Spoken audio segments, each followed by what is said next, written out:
That means we've literally, or the world has literally experienced an infinite amount of time already. But by definition, it's already endless. There seems to be something weird about that. And furthermore, regardless about the time issue, if the chain goes backwards forever, how did that chain even get there in the first place? How did it get started?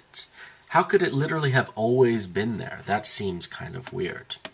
So Aquinas' claim is often put, the book puts it this way, as follows. There can't be an infinite regress of causes.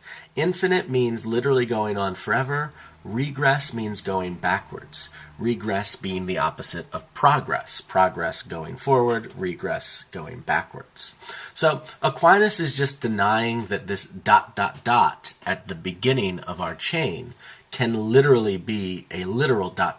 where it goes on and on and on endlessly without any beginning at all. All right, so hopefully that helps us understand premise 2 in a little bit more detail. Now let's move on to premise 3. Premise 3 says, since there can't be an infinite regress, there has to be a first event in a chain of causes, an event that itself doesn't have a cause before it. Well, let's look at that first claim, first half of the premise first. Let's label our first event A in this particular chain. The chain ends at Z, goes backwards from Y to X, and then ... But this ... doesn't literally go on forever. It eventually stops at C, B, and ultimately A as our first event. So this is our first event in the chain, A. It is the starting one. There's something weird about this, though. If A really is the first event in our chain, it's the very first event in our universe, that means there is no event that comes before it, right? Otherwise it wouldn't be first. But that means, based on how we're interpreting chains of cause and effect, that event A is uncaused. That event A has no cause that comes before it. And this is what I mean. Think about it. If A did have a cause, then A wouldn't be first. Then there'd be some other cause, let's label it ZZ, that would have come before it and caused A. So since A is first, it is literally by definition the first event in the chain. It itself has no cause. That's kind of weird. That's a little bit unusual.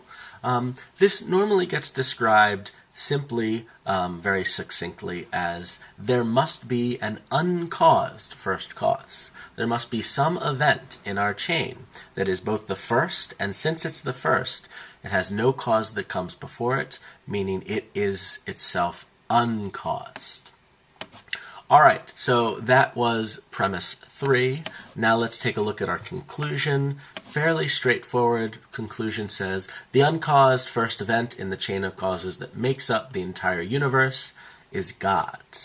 Well, why would we think that thing is God? Well, for one thing, an uncaused first cause is kind of weird, and it's uniquely weird. It's like the only thing in our universe that doesn't have a cause, and it's the very first thing in our universe. And it seems that that thing, that first cause, doesn't follow any physical laws. It doesn't match our physical rules like events have causes. It doesn't seem natural. It seems to be supernatural. Oh, well, we have a thing for already to describe things that are supernatural. That would be one godlike type of property. So here it is again in its full robust form. Premise 1, nearly every event has a cause that comes before it.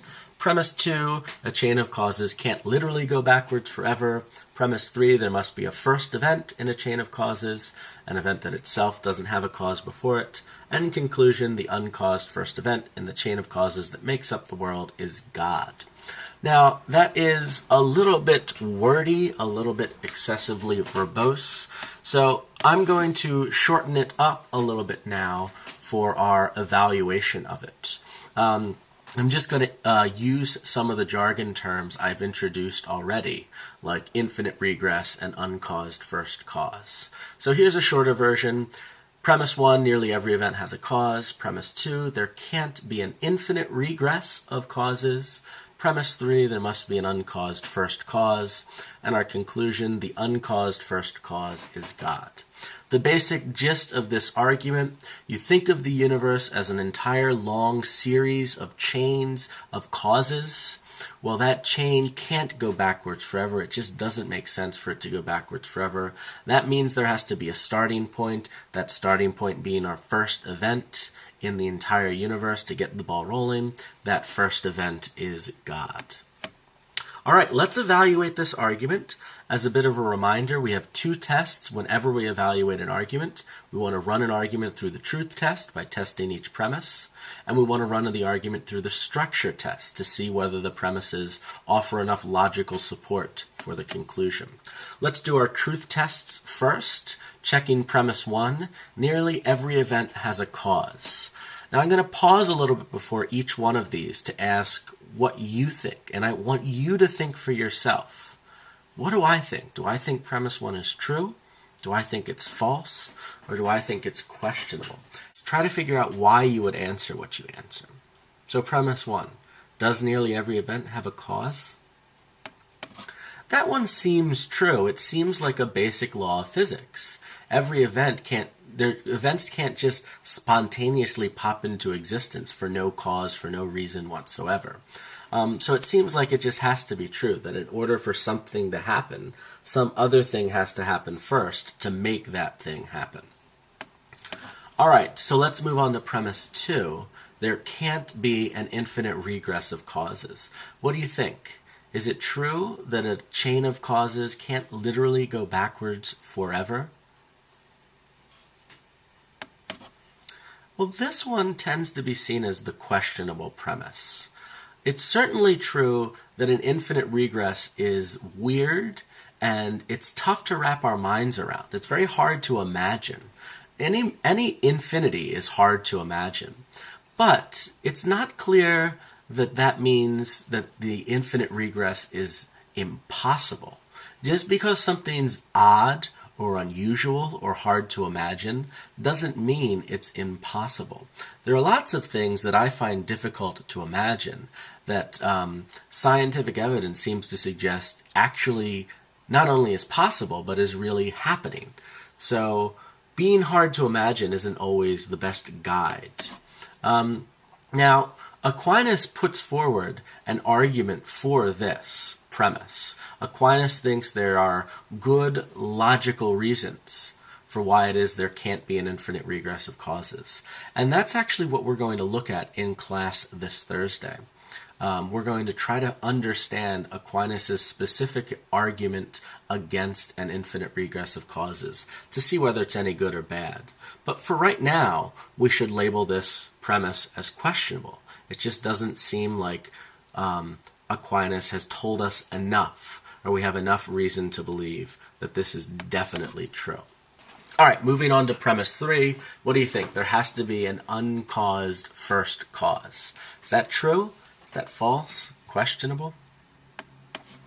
Well, that seems just as questionable, mainly because all our evidence for premise 3 comes from premise 2. Is if we don't know whether an infinite regress is possible or impossible, then we don't know whether there has to be an uncaused first cause. If an infinite regress is possible, then there maybe isn't a first cause. Maybe the chain literally goes backwards forever and there is no event in that chain we can label as the first. That's what infinity is going to mean, that for any specific event in the chain, there's always one that comes before it. There's no one you can point to and say that one's the first. So if an infinite regress is possible, if premise 2 is false, then premise 3 is also false as well. Maybe there doesn't have to be an uncaused first cause.